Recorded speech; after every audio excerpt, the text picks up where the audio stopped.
کوئی United nations, کوئی bill of rights, کوئی جنیوا کنونشن، کچھ بھی نہیں تھا اس وقت. اس وقت تھا تو اسلام کا قانون تھا جس نے لوگوں کو روکا ہوا تھا مظالم ڈھانے سے، کسی کو تباہ و برباد کرنے سے. بلکہ اسلامی قوانین تو اتنے سخت ہیں، اللہ کے نبی صلی اللہ علیہ وسلم کی وعیدیں جو ہے وہ حدیث میں آئی ہیں کہ آپ جنگ کی حالت میں عورتوں بچوں کو نہیں مار سکتے، آپ چرچز کو نہیں گرا سکتے، آپ جو ہے کھیت اور کھلیان جو ہے ان کو تباہ نہیں کر سکتے، آپ پھلدار درختوں کو نہیں کاٹ سکتے، آپ شہد کی مکھیاں جو ہے ان کے چھتے نہیں جلا سکتے، آپ جانوروں کو نہیں مار سکتے. یعنی اگر آپ نے جانور مارے ہیں تو ان کو کھانا پڑے گا. یعنی اپنی صرف خوراک کے لیے جانور آپ مار سکتے ہیں، ویسے انڈسکریمنیٹلی جو ہے وہ جانوروں کو مارنا تک حرام ہے. اور یہ حدیث آپ کو، بلکہ یہ روایت، یہ اثر آپ کو موطا امام مالک کتاب الجہاد میں ملے گا. جب حضرت ابوبکر صدیق رضی اللہ عنہ نے حضرت یزید بن ابی سفیان کے ساتھ ایک فوج بھیجی. ایک یزید بن معاویہ تھے اور ایک یزید بن ابی سفیان. میں یزید بن ابی سفیان کی بات کر رہا ہوں. ان کو جب جرنیل بنا کے شام کے علاقے کی طرف بھیجا تو یہ 10 جو ہے انسٹرکشن حضرت ابوبکر نے ان کو دی. واپس آتے ہیں آیا صوفیہ کی طرف. تو سلطان محمد الفاتح نے لمبے قصے کو ہم شارٹ کرتے ہیں، انہوں نے فتح کیا. 54 دن تک جو ہے وہ محاصرہ کیا قسطنطنیہ کے شہر کا، اور دنیا کی سب سے بڑی توپیں جو ہیں وہ انہوں نے بنوائیں، اور ان توپوں سے جو ہے دیواروں کے اوپر بمباری کی. اور اس کے بعد 54 دن کے بعد محاصرہ ختم ہوا اور سلطان محمد الفاتح زور بازو کی بنیاد پر جو ہے وہ شہر کے اندر داخل ہوئے. نیٹ فلکس کے اوپر ایک ڈاکومنٹری بھی ہے جو ایک فلمائی ہوئی ڈاکومنٹری ہے. بائسڈ ہے، اس سے تھوڑی بہت ہسٹری آپ کو سمجھ میں آئے گی، لیکن میں یہی ریکمینڈ کروں گا کہ اس قسم کی ڈاکومنٹری سے اجتناب کرنا چاہیے. کتابیں پڑھیں. کتابوں میں یہ آپ اس طرح کی کتابیں، مثال اب یہ انگریزی زبان میں ہے. عثمان، اور ایک اور بڑی اچھی کتاب ہے، غالباً مجھے علم نہیں ہے کہ اگر ان کی کتابیں اردو میں ترجمہ ہو چکا ہے ان کا. علی الصلابی، شیخ علی الصلابی جو ہیں انہوں نے عربی زبان میں بڑی کتابیں لکھی ہیں، اور عثمانی تاریخ بھی انہوں نے لکھی ہے. سلطنت عثمانیہ کی تاریخ بھی انہوں نے عربی میں لکھی ہے. غالباً مجھے اس چیز کا علم نہیں ہے کہ اس کا ترجمہ اردو میں ہوا ہے کہ نہیں ہوا. لیکن اس قسم کی کتابیں جو مستند کتابیں ہیں، ضروری نہیں کہ مسلمانوں نے لکھی ہوں تو وہ مستند ہیں. آپ ویسٹرن ہسٹورین جو مغربی مورخین ہیں، جو آبجیکٹو ہیں، انصاف پسند ہیں، ان کی کتابیں آپ پڑھیں تو آپ کو اچھا ایک نیریٹو مل جائے گا. سلطان محمد الفاتح نے جب قسطنطنیہ کو فتح کیا تو اس وقت کے قوانین کے مطابق اور اسلامی قانون کے مطابق جو علاقہ جنگ کے بعد حاصل کیا جائے تو وہ علاقہ سلطان کے قبضے میں آتا ہے، مسلمانوں کے قبضے میں آتا ہے. تو اس میں ان کی بلڈنگز، ان کا سامان، ان کی عبادت گاہیں، وہ سب مسلمانوں کے قبضے میں آتی ہیں. سب تہذیبیں اسی پر عمل پیرا تھیں، آج بھی اسی قانون پر عمل پیرا ہیں. آج بھی تہذیبیں اسی قانون پر عمل پیرا ہیں. جب جنگیں ہوتی ہیں تو پھر کوئی یہ نہیں دیکھتا کہ کیا تباہ ہو رہا ہے، کیا تباہ نہیں ہو رہا، کیا قبضے میں آ رہا ہے، کیا قبضے میں نہیں آ رہا. آج بھی اگر آپ ریسنٹ جتنی بھی جنگیں ہماری زندگیوں میں ہوئی ہیں، آپ دیکھ لیں ان کا نتیجہ کیا ہے. پاکستان میں جتنی بھی عبادت گاہیں ہیں غیر مسلموں کی محفوظ ہیں. وہاں پر اسٹیٹ اجازت نہیں دیتی کہ ان کی عبادت گاہوں پر حملے کیے جائیں. جو کھڑی ہیں، جو بنی ہوئی ہیں، جو ابھی تک استعمال میں ہیں، ان لوگوں کے وہ ان پر حملہ کرنا غیر قانونی ہے پاکستان میں. اور جس کسی نے بھی حملے کا سوچا اس پر قانون کی یہ رٹ جاری کی جائے گی. اور بلکہ انڈیا میں برعکس، اس کے برعکس ہندوستان میں اگر آپ دیکھیں تو مسلمانوں کی مساجد پہ حملے ہو رہے ہیں، باقاعدہ آگ لگانے کی کوشش کی جا رہی ہے. میں بابری مسجد کی بات نہیں کر رہا، اس کے علاوہ بات کر رہا ہوں. بہت ساری ایسی مساجد ہیں جو شہید کی گئی ہیں، مینارے توڑے گئے ہیں، مسجدوں کو آگ لگائی گئی ہے، مسلمانوں کو زد و کوب کیا جا رہا ہے، مسلمانوں کو مارا پیٹا جا رہا ہے. پورے ہندوستان میں اس قسم کا ماحول جو ہے وہ برپا ہے. اور اللہ سے دعا کرتے ہیں کہ اللہ تعالیٰ مسلمانوں کو خیر و عافیت سے رکھیں. ہندوستان میں ہمارے بھائی ہیں. تو سلطان محمد الفاتح نے جب شہر پر قبضہ کیا، انہوں نے اس چرچ کو دیکھا، اور اتنا بڑا سٹرکچر، اتنی بڑی عمارت، انہوں نے اس کو اپنی فتح کا علم بنانے کے لیے، ایک نشان بنانے کے لیے اس کو مسجد میں کنورٹ کیا کہ میں فاتح ہوں، میں نے یہ ملک بزور بازو اللہ کے فضل سے جہاد فی سبیل اللہ کر کے اس کو فتح کیا ہے. اور میں اس مسجد کو جو ہے وہ ایک اسلام کا نشان بناؤں گا. اور وہاں پر انہوں نے مسجد بنائی، اور اس مسجد میں پہلے جمعے کی نماز پڑھی، اور اس کے بعد اس میں اس وقت سے لے کر تقریباً مصطفیٰ کمال اتا ترک کے دور تک 400 سال کے لگ بھگ مسلمانوں نے اس مسجد میں نماز پڑھی، اس کو مسجد بنایا گیا، اس کا نام آیا صوفیہ تھا، یعنی مسجد آیا صوفیہ ایک مسجد تھی۔ مصطفیٰ کمال اتا ترک جو ایک عامر تھے، انہوں نے جبراً اس مسجد کو مسلمانوں کی مرضی کے خلاف میوزیم بنا دیا۔ ایک میوزیم بنانے کے بعد انہوں نے یہ آرڈر جاری کیا کہ اس کو اب میوزیم ہی رہنے دیا جائے گا۔ پہلے 4 سال اس کو بند رکھا، اس کے بعد ایک میوزیم بنا دیا گیا۔ تو اس وقت سے لے کر آج تک تقریباً 80 سال کے لگ بھگ 80-90 سال کے، کیونکہ 1930 کی دہائی میں یہ جو ہے واقعہ رونما ہوا جب مصطفیٰ کمال اتا ترک نے جبراً اس کو میوزیم بنایا۔ تو آج تک جو ہے یہ میوزیم ہی تھا، اور ٹرکش گورنمنٹ جو ہے، آج کی جو ٹرکش گورنمنٹ ہے، انہوں نے مسلمانوں کی خواہش پہ اس کیس کو دوبارہ سپریم کورٹ میں یا جو ٹرکش کورٹ ہے وہاں پہ پیش کیا، اور کورٹ نے یہ فیصلہ کیا کہ یہ مسجد تھی 400 سال تک، اور مسجد جو ہے مسجد ہی رہتی ہے، اور جب تک وہ مسلمانوں کے قبضے میں ہے وہ مسجد ہی رہتی ہے۔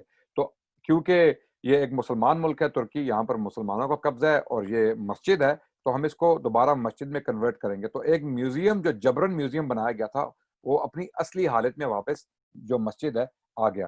یہ 400 سال سے مسجد ہی تھی، اور اس پر کسی نے اعتراض نہیں کیا۔ ٹھیک ہے، کرسچنز کو اعتراض تھا، انہوں نے علاقہ اپنا جو وہ کھویا، قسطنطنیہ کا پورا شہر کھویا۔ ظاہر ہے کرسچنز، پوری دنیا کے کرسچنز کو اس پہ افسوس تھا۔ روم میں جو وہ قیامت بپا ہو گئی، اور باقی جو یورپ کے کرسچنز تھے ان میں بڑی تکلیف پائی گئی کہ قسطنطنیہ جو ایک سمبولک شہر تھا کرسچن ورلڈ کے لیے، اور یہی ایک وجہ تھی کہ سلطان محمد الفاتح اس شہر کو فتح کرنا چاہتے تھے، کہ جب یہ شہر فتح ہو گیا تو جو صلیبی جنگیں ان کے خلاف کی جا رہی تھی یورپ کی طرف سے، شاید وہ رک جائیں یا ان میں تھوڑی کمی آ جائے۔ تو اس وجہ سے اسٹریٹجکلی ان کے لیے ضروری تھا کہ وہ اس شہر کو فتح کریں، تاکہ کرسچن ورلڈ کو یہ میسج دیا جا سکے کہ اب ہم جو ہیں وہ پاور میں ہیں، ہم نے یہ خطہ ہمارے قبضے میں آ گیا ہے۔ اور سب سے بڑی چرچ، دنیا کی سب سے بڑی چرچ تھی، یعنی رومن بیسیلیکا سے بھی بڑی چرچ تھی، وہ ہمارے پاس ہے، اور وہ مسجد ہے۔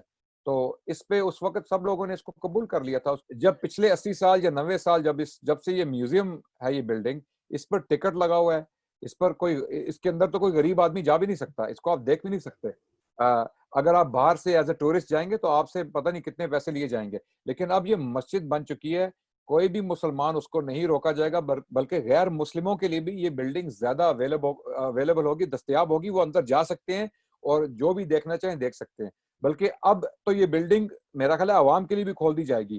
ظاہر ہے احتیاط کرنی پڑے گی، کیونکہ بہت پرانی بلڈنگ ہے، اس کا جو تاریخی مواد ہے اس کے اندر، یا جو آثار ہیں اس مسجد کے اندر بہت پرانے ہیں، 1500 سال پرانی بلڈنگ ہے، تو ان کو سنبھالا جائے گا، ان کا خیال رکھا جائے گا، اور ان کا خیال رکھتے ہوئے پبلک کو الاؤ کیا جائے گا۔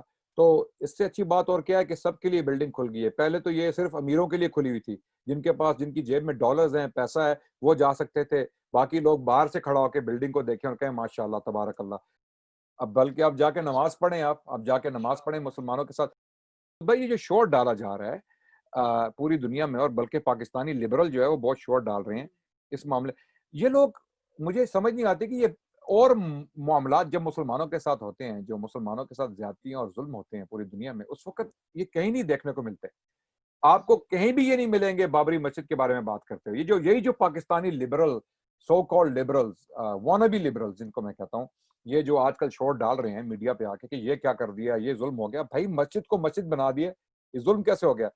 400 سال ایک بلڈنگ مسجد تھی، بیچ میں جبرن اس کو میوزیم بنا دیا گیا۔ جس طرح کہ میں نے آپ کو پہلے دمشق کی جو مسجد ہے، الجامع الاموی، جو امید مسجد ہے دمشق میں، وہ پہلے ٹیمپل آف جوپیٹر تھی، رومنز کے قبضے میں تھی۔ بعد میں جب کرسچنز کا غلبہ ہوا تو کرسچنز نے اس کو چرچ آف سینٹ جان بنا لیا، اور جب پھر مسلمانوں کا غلبہ ہوا تو مسلمانوں نے اس کو مسجد بنا دیا۔ تو یہ تو تاریخ میں چلتا رہا ہے۔ دیکھیں، اول تو یہ کمپیریزن ہی جو ہے وہ غلط ہے۔ اس کی وجہ کیا ہے کہ صہیونی حکومت، اسرائیل کی صہیونی حکومت نے آج تک یہ دعویٰ نہیں کیا کہ ان کا مسجد الاقصیٰ پر قبضہ ہے، ان کا یروشلم شہر پر قبضہ ہے، ٹھیک ہے، اور اس کی مینجمنٹ وہ چلاتے ہیں، لیکن مسجد الاقصیٰ کی مینجمنٹ آج تک صہیونی حکومت نے کبھی اس کا دعویٰ نہیں کیا، بلکہ آج تک اس مسجد کی جو مینجمنٹ ہے، اس کی جو روزمرہ کی ضروریات ہیں، جو وہاں پر امام ہیں، جو وقف ہے، جس کو ہم اوقاف کہتے ہیں، اس کی ساری باغ دوڑ جو ہے وہ اردن کی حکومت کے ہاتھ میں ہے۔ تو اردن کی حکومت جو ہے وہ مسجد الاقصیٰ کی باغ دوڑ چلا رہی ہے، وہ سب خرچہ جو ہے اس ساری مسجد کا، حرم شریف کا، وہ اردن کی حکومت جو برداشت کرتی ہے۔ تو آج تک اسرائیل کی حکومت نے یہ دعویٰ نہیں کیا کہ ہمارا مسجد الاقصیٰ پر کبھی قبضہ ہوا ہے۔ شہر پر قبضہ ہے، بے شک ہے، اور ایک یہ بات ہوگی۔ دوسری بات یہ ہوگی، کمپیریزن اس لیے رانگ ہے کہ یہ ڈسکشنز اسرائیل میں آلریڈی ہو چکے ہیں۔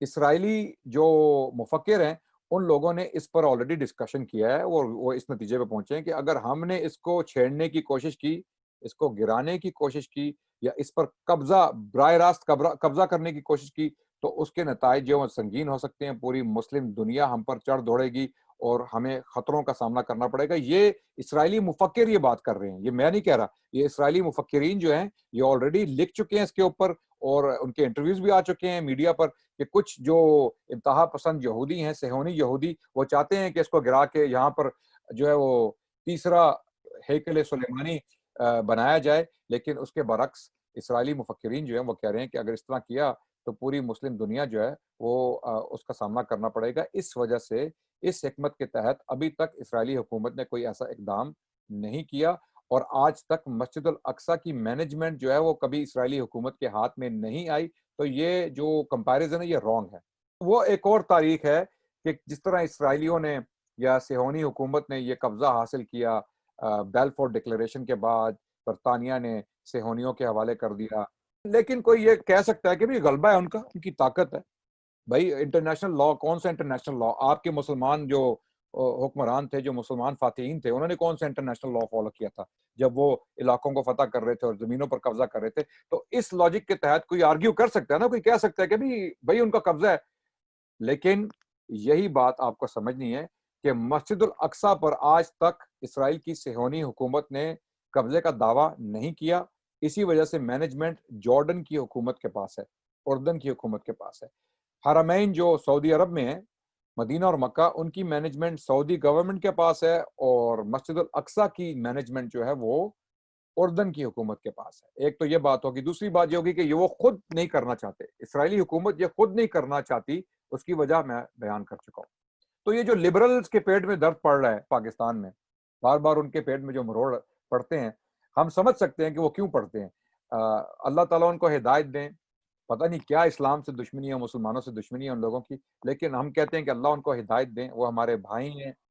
جان بوجھ کے موڑ توڑ کے پیش کرنا حقائق کو، اور ان کی ایسی تعویل کرنا جو کسی کی سمجھ میں نہیں آتی۔